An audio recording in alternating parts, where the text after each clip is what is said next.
Au Culturel 2.0, aujourd'hui, on accueille un chef, mais aussi un ami.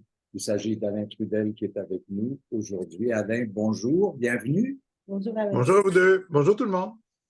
La dernière fierté d'Alain Trudel, c'est ce qu'il vient de produire, la symphonie gaspésienne. Et c'est De Claude Champagne. de Claude Champagne. Et c'est un projet qui a pris un petit moment à mettre sur pied, mais qui, une fois réalisé, est un petit chef-d'œuvre comme tel. Alain, raconte-moi l'histoire de ce qui vient de paraître chez Atma Classique. Ouais. Moi, j'ai toujours le souci de faire entendre notre musique. C'est sûr que, comment je pourrais dire, c'est un peu moins populaire ou sexy d'avoir des. Je fais des trémas, ma fille fait des trémas à journée longue. Elle a découvert ça. OK. Chère Madeleine. Oui, oui, la plus jeune est drôle. C'est un peu moins sexy si c'est pas une création, hein, souvent. Tu sais, c'est de reprendre quelque chose. Donc, je me suis dit que oui, on fait des créations énormément à l'année longue avec l'Orchestre de Trois-Rivières. Puis, depuis toujours, même quand j'étais à l'Orchestre symphonique de Laval aussi, on essaie de jouer des reprises. Mais il y a des reprises que, tu sais, souvent, il y a comme à la blague des gens qui disent une nouvelle œuvre, on l'entend deux fois le même soir, là, la première puis la dernière fois, là. Ce qui est triste, mais ça arrive quand même souvent. Donc, moi, un de mes dadas, de mes missions, c'est ce qu'il y a d'autres fois que la première fois. Donc, on a juste à penser naturellement à la Symphonie du Verglas de Maxime Goulet qu'on va rejouer à Trois-Rivières cette année, qu'on avait fait à Laval, qu'on a fait à l'Orchestre classique de Montréal. Donc, c'est important de faire jouer ça. En faisant des recherches, hein, quand j'étais dans mon projet, je suis toujours dans le projet Jacques Quitu, d'enregistrer l'intégrale de ces symphonies. On en avait deux d'enregistrés à Laval. Je vais enregistrer les trois autres avec Trois-Rivières. Mais quand j'étais à la recherche de ça, je suis tombé sur une légende dont tout le monde parlait, la fameuse symphonie gaspésienne.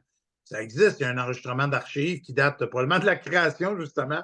Et puis, c'est avec les moyens du bord à l'époque, puis souvent une lecture. Des fois, les partitions sont peut-être pas absolument prêtes. Donc, ça ne donne pas une idée, une image exacte de ce qu'est cette fabuleuse pièce.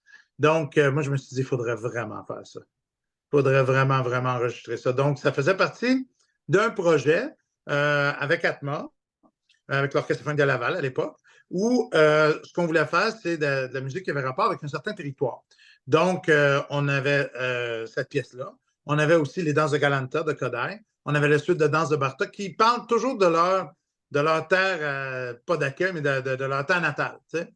Donc, ce qui est intéressant, d'amener du répertoire de chez nous avec du répertoire plus européen, mélangé ensemble, mais avec le même concept. À ça, on avait aussi ajouté une pièce d'André Prévost, parce que souvent, on n'en joue pas assez, le répertoire d'André. Puis il y avait un anniversaire important pour lui quand on l'a enregistré, c'est-à-dire il y a 2 ans et demi. Et puis maintenant, là, on commence à le sortir. Là, on a sorti la symphonie gaspésienne avec Atma. Puis le reste devrait venir dans environ 1 an avec le disque au complet. Parce que le marché du disque est très, très saturé en ce moment. Fait que juste de pouvoir sortir des singles, attends, je vais en refaire un autre, des singles, c'est quelque chose de vraiment spécial. Puis de faire revivre cette œuvre-là qui a été écrite il y a plus de 80 ans, qui n'a jamais été enregistrée, puis que ça nous prenait premièrement des partitions qui étaient lisibles. Donc, le Centre de musique canadien nous a beaucoup aidés. On ferait une belle partition. Moi, j'ai fait une édition un petit peu de certaines choses dedans aussi pour que l'œuvre soit jouée ailleurs que quand moi je la fais. Parce que c'est une œuvre qui avait une grosse instrumentation, genre 4 trompettes, 2, 3 claviers, tout ça. On peut ramener ça à l'essence de ce que c'est sans rien changer musicalement. Là. Parce que c'était juste à l'époque, dans les années 20, que ce soit en Europe, que ce soit ici, la mode était de mettre le plus d'instruments possible. Là, en ce moment, c'est pas mal le contraire. Donc, déjà d'avoir un orchestre d'environ 75 musiciens pour jouer ça, pour enregistrer ça, pour le jouer en concert, c'est plus que respectable. On ne parle pas d'un orchestre de chambre. Là. Donc, avec cette édition-là, avec le Centre de musique canadienne qui a travaillé fort pour nous faire des belles partitions, on a réussi à enregistrer l'œuvre. Puis maintenant, c'est ce que les gens peuvent entendre. Vous pouvez aller sur Atma, juste l'acheter. C'est un single, c'est pas cher. Ça vaut la peine de l'acheter au lieu de juste aller sur je nommerai pas les plateformes, là, je ne veux pas leur faire de la publicité gratuite, mais où naturellement les compagnies de disques et les artistes reçoivent rien.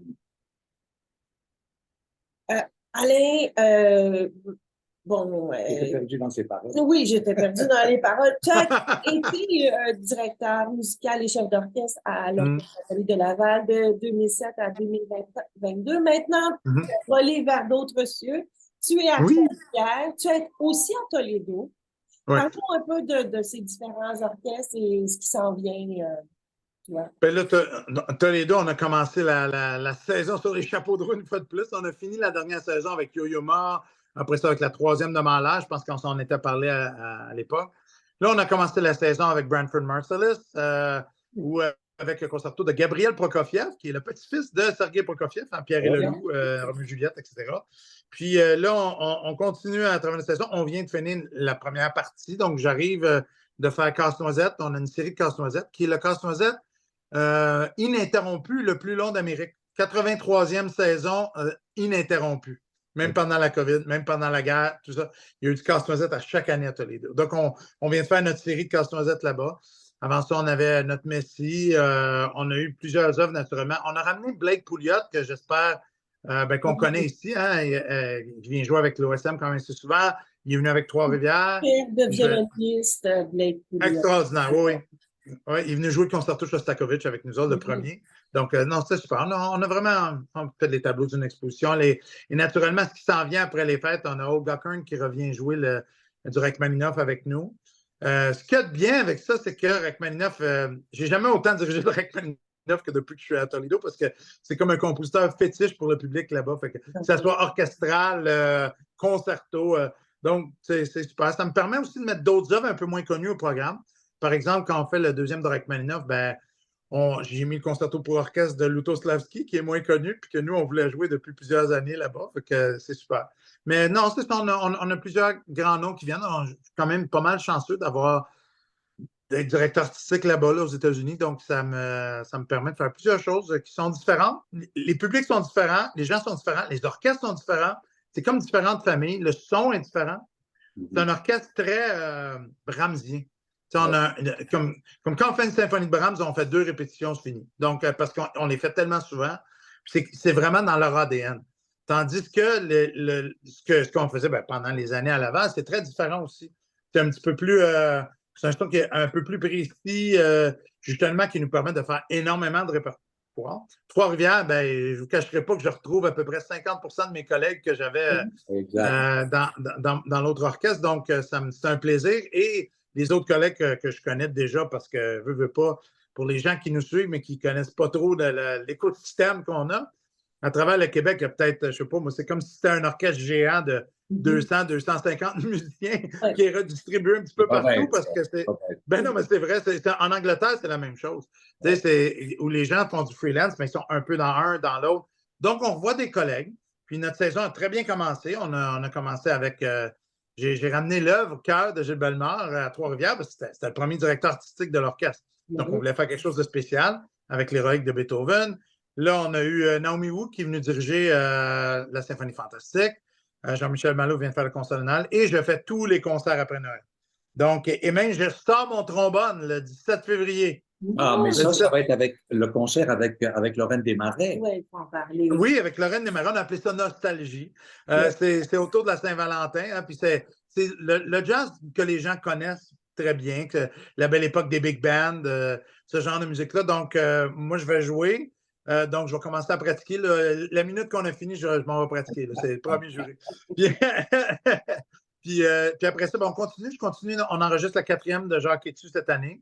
Mais on l'a joué en concert avant, dans un concert qui s'appelle Liberté, avec la fabuleuse Elisabeth Pion, qui vient faire le concerto de Ravel. Ouais, c'est un peu de musique influencée par les Amériques. Naturellement, Jacques, qui est ici, il vient du Québec. Donc, on est rendu à enregistrer sa 4e. On fait la Symphonie du Nouveau Monde et on fait aussi le concerto de Ravel en sol avec Elisabeth Pion. Ça, c'est le 17 mars. C'est facile à se souvenir. 17 février, 17 mars. Ça, c'est bien. Puis après, les gens peuvent consulter. Là, on fait Carmen de Bizet à la fin de l'année. Avant ça, on refait la symphonie. Pour ceux qui ne l'auraient pas vu, là, la symphonie du Verglas va être avec la 6e de Tchaïkovski. C'est Tempête et Passion, ce programme-là. Donc, on vous invite à consulter notre programmation. Là. Sur OSTL, OSTR.ca. Oui. Alain, tu as été aussi directeur musical et chef d'orchestre pour le Brock Music Festival. Est-ce que c'est toujours dans les plans ou tu as laissé ta place? Mais ça en faisait beaucoup, hein? Oui. Donc, mais je leur ai promis que je ferais la transition, parce que, tu sais, Boris, c'est mon ami. C'est drôle, on ne peut toujours pas parler de lui au passé. Quand quelqu'un passe si vite, c'est inattendu, c'est vraiment sauvage ce qui est arrivé. Donc, en tout cas, la famille m'a demandé de faire la transition pour cette année-là. Il faut comprendre que c'est pas mal tout l'été. Donc, ça me demandait pas mal de temps et de compromis pour la famille aussi. Donc, j'ai fait une saison. J'ai accepté d'en faire une autre parce que, bon, on a réussi à arranger nos trucs aussi. Puis Madeleine pouvait venir faire un petit tour en allant à Niagara. C'était drôle.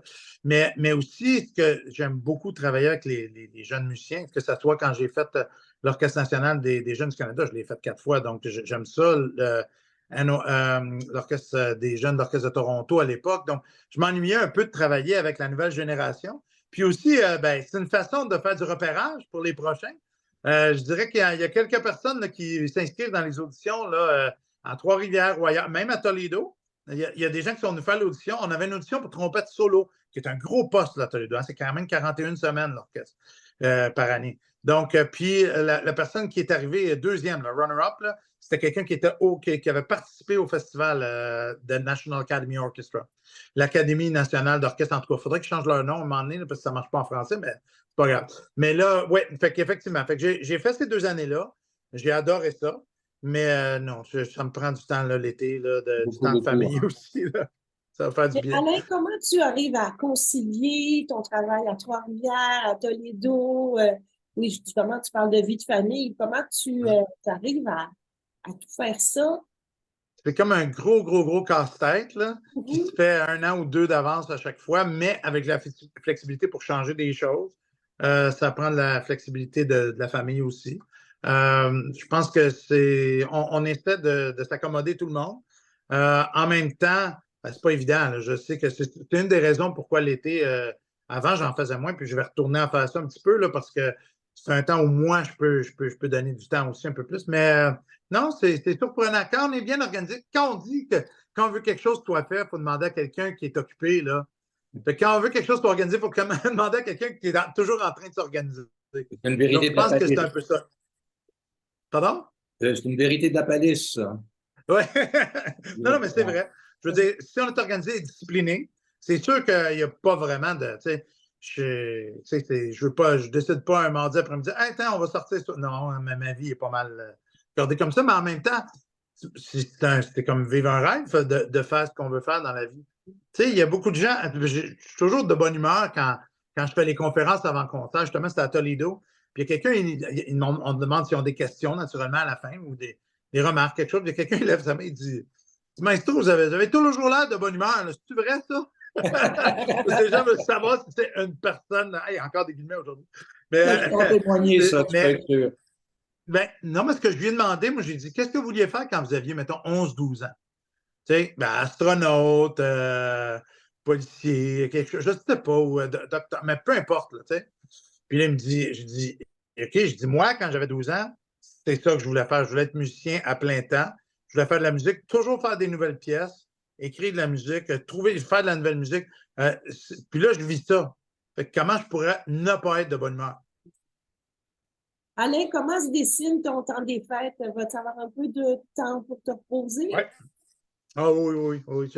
J'ai du temps. Non, je ne vais pas vous dévoiler mon horaire. Non,